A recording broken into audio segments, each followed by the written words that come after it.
Lorsqu'un être humain vient sur la terre, on nomme la nature de l'esprit qu'il a. De sorte que le nom qu'on lui donne n'est pas connecté à ce qu'il est dehors, mais c'est connecté à ce qu'il est à l'intérieur. Ce n'est pas seulement sa mémoire qui écoute sa voix, son nom, c'est son esprit qui entend son nom. Aucun père sur la terre n'est ton propriétaire. Quand tu auras compris qui est ton père, tu vas te débrancher des liens de la famille et tu vas te brancher. Oh my goodness, je vous avais dit que vous n'aviez pas compris. Quand tu as compris qui est ton père, tu vas prendre tes clics et tes claques, quitter la maison du voisin et rentrer vers celui qui te ressemble véritablement. C'est pour cette raison, à tous ceux qui l'ont reçu, à ceux qui croient en son nom, il leur a donné le pouvoir de devenir enfants de Dieu. Oh, vous n'avez pas compris ce que ça veut dire être père, que Dieu est notre père. Ok. Dieu est notre père signifie que sur ton certificat de naissance, le nom qui est dessus n'est pas bon. Les jours où Jésus vient nous reconnecter à la paternité de Dieu. Okay, let me explain this, maybe. Quand un être humain arrive sur la terre, est né,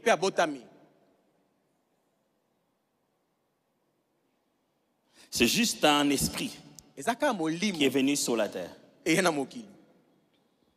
Cet esprit n'a pas de nom. C'est nous qui donnons un nom, que nous commençons même à l'appeler depuis le ventre.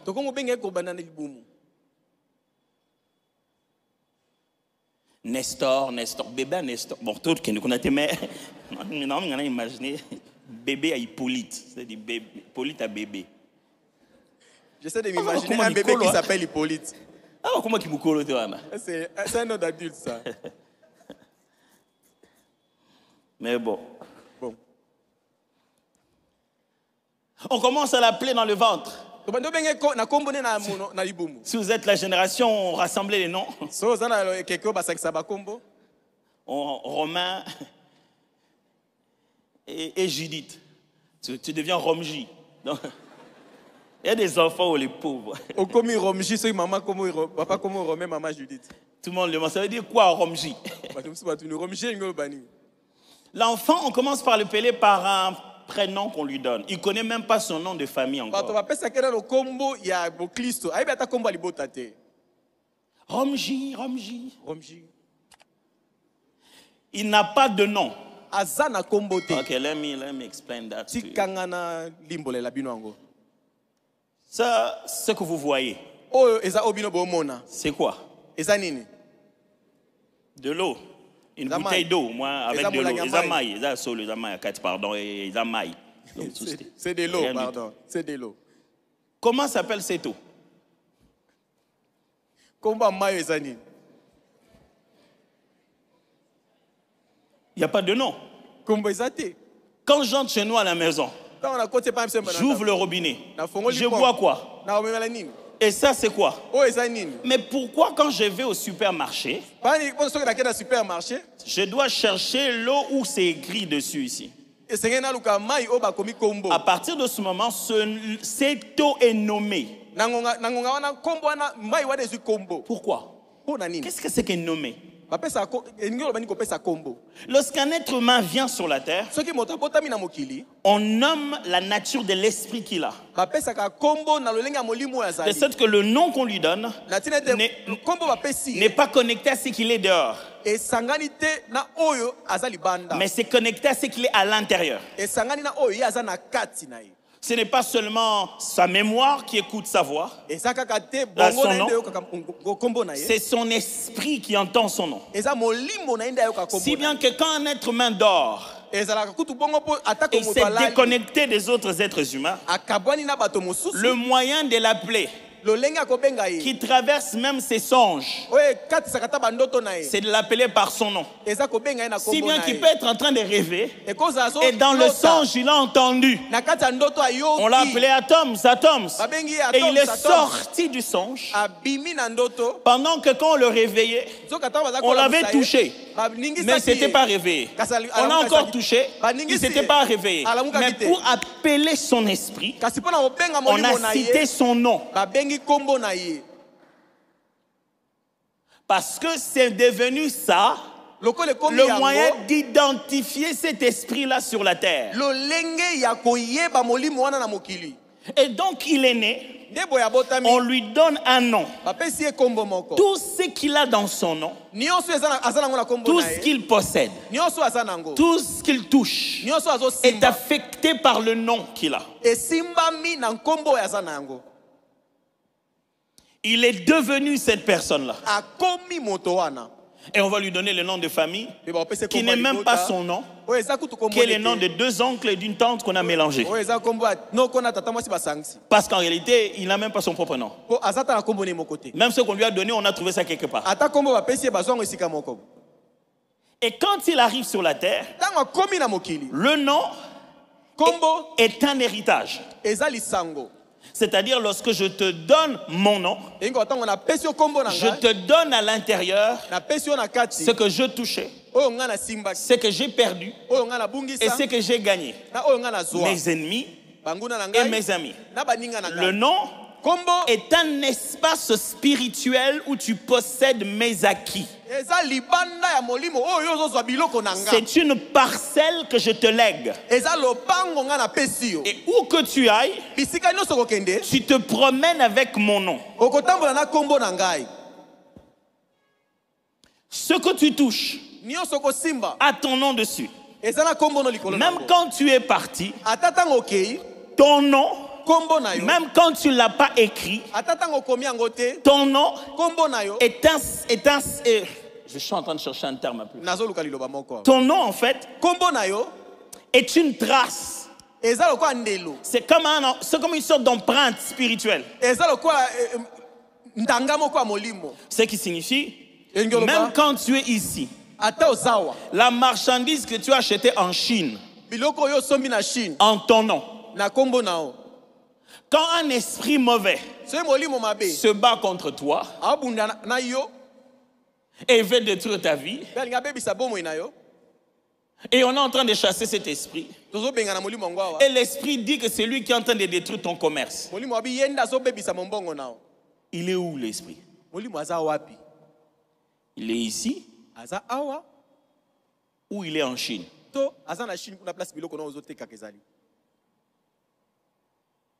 Toujours en train de me suivre, hein? Suivez-moi, je ne vais pas vous perdre, aux enfants.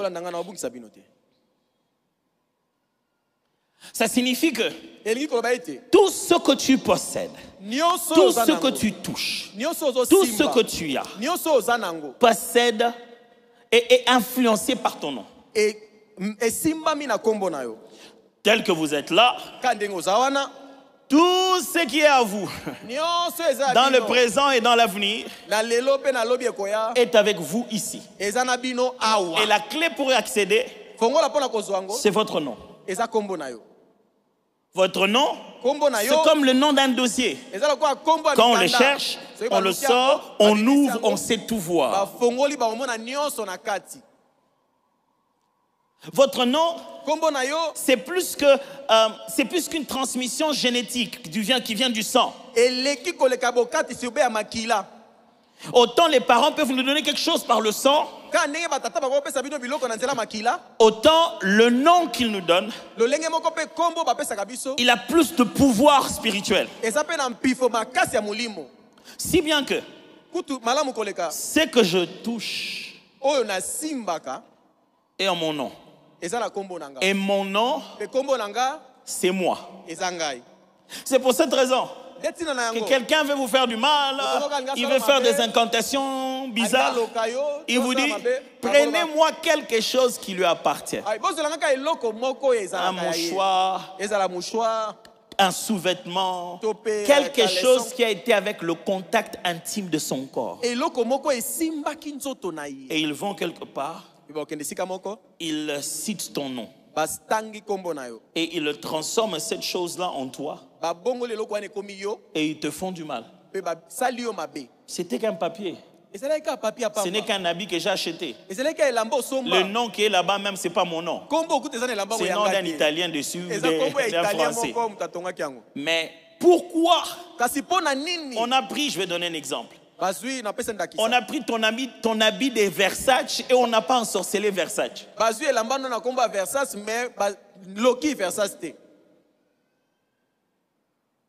Et c'est plutôt toi. Vous voulez prier pour les familles, non? N'est-ce pas? Vous voulez juste qu'on prie pour les familles ou bien qu'on prie très bien pour les familles? Vous voulez qu'on fasse encore un autre séminaire où vous allez prier pour les mêmes choses ou vous voulez faire un séminaire pour venir rendre des actions de grâce parce que vous avez reçu des exaucements? Mon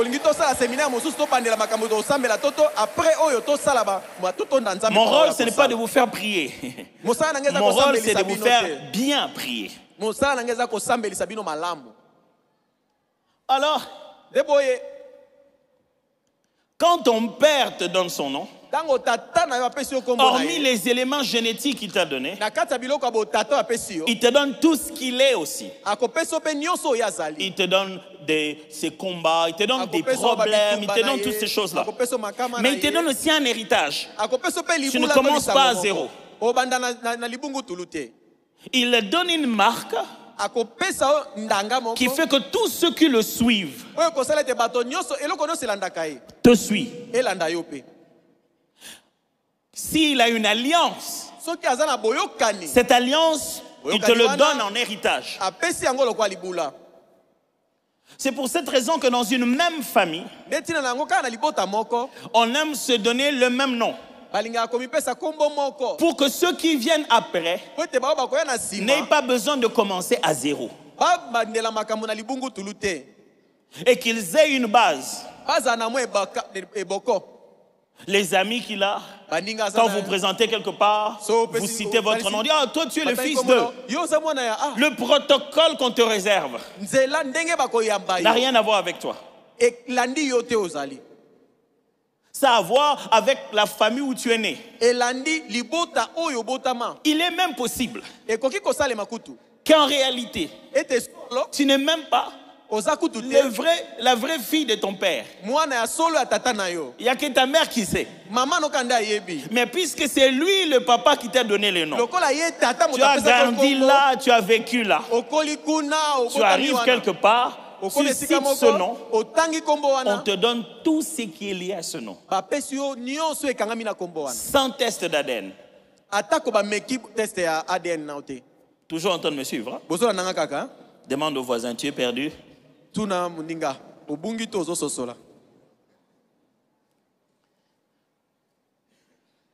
Dans la Bible, quand on voulait donner un nom à quelqu'un, on se disait soit qu'il fallait lui donner un nom de la circonstance de sa naissance.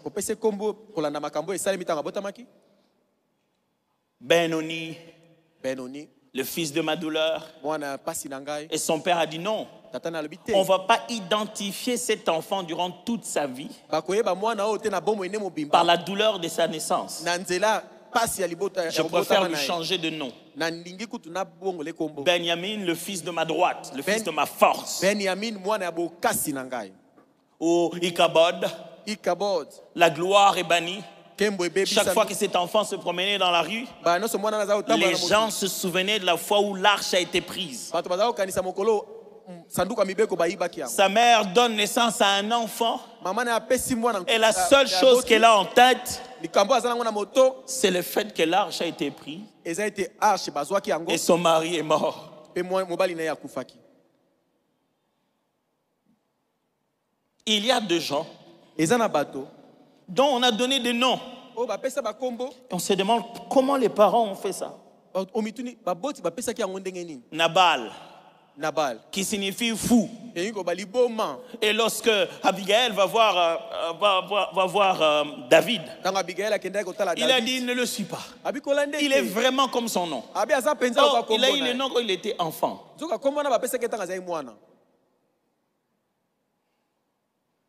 Si bien que chez les Juifs, ils avaient l'habitude de se donner le nom dans la même famille. Et quand vous lisez des généalogies, vous allez trouver plusieurs noms qui se ressemblent.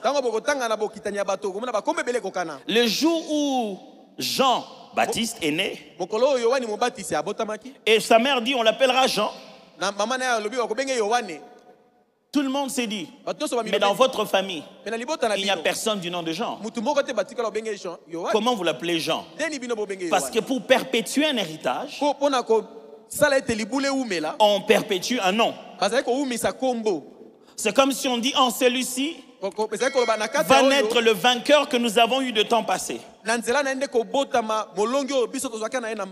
Alors on dit non, lui va s'appeler Jean. Il n'y a personne dans sa famille qui s'appelle Jean, mais il va s'appeler Jean.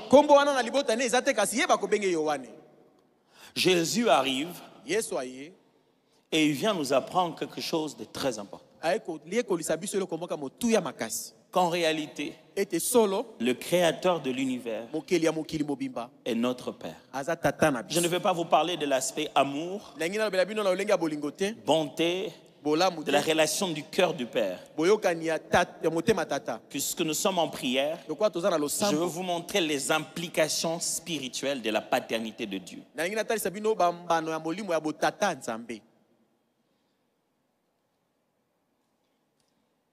Le jour où vous êtes né, et moi je suis né, et que quelqu'un dans la famille a décidé de nommer notre esprit,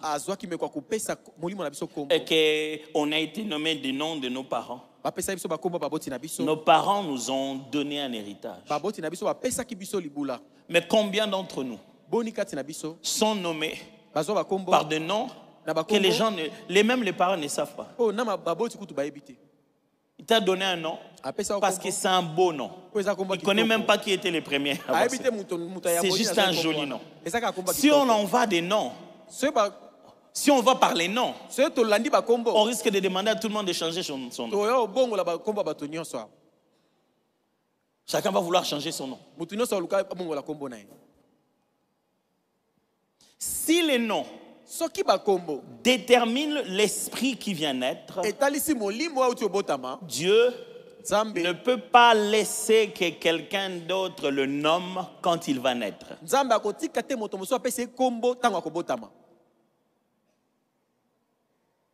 Si le nom qu'on va te donner est une façon d'identifier comment tu vas fonctionner, Dieu ne peut pas permettre à un homme de le nommer quand il va naître. C'est pourquoi plus de 2000 ans bien avant, il est dit, c'est pourquoi la Vierge sera enceinte. Il enfantera un fils. On l'appellera Emmanuel. Bien avant, Dieu se choisit son nom. L'ange est descendu. Il est venu voir la femme. Il dit, tu veux être enceinte. Le Saint-Esprit te couvrira de son nom. Tu seras enceinte. Ne permets pas à quelqu'un de donner le nom à cet enfant. Voici son nom. Gloire à Dieu. Cet enfant, quand il va naître, voici l'héritage avec lequel il vient. Cet enfant, quand il va naître, voici les points de départ. Le nom que tu vas lui donner contient quelque chose. Comme tout parent lègue dans l'enfant, il lègue les combats, les difficultés, les problèmes, les défis, les réussites, l'excellence. Il veut que l'enfant ne commence pas à zéro. Cet enfant n'est pas comme tous les enfants.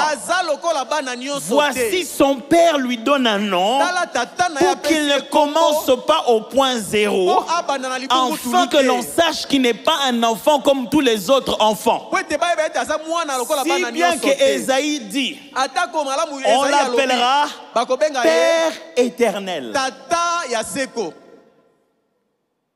Mais c'est l'enfant.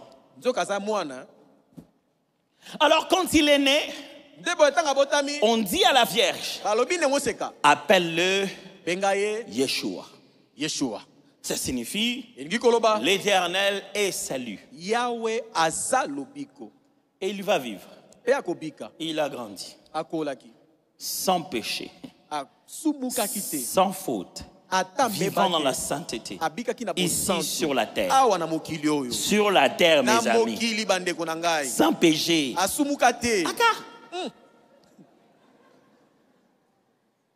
Pas 10 ans, 33 ans de vie.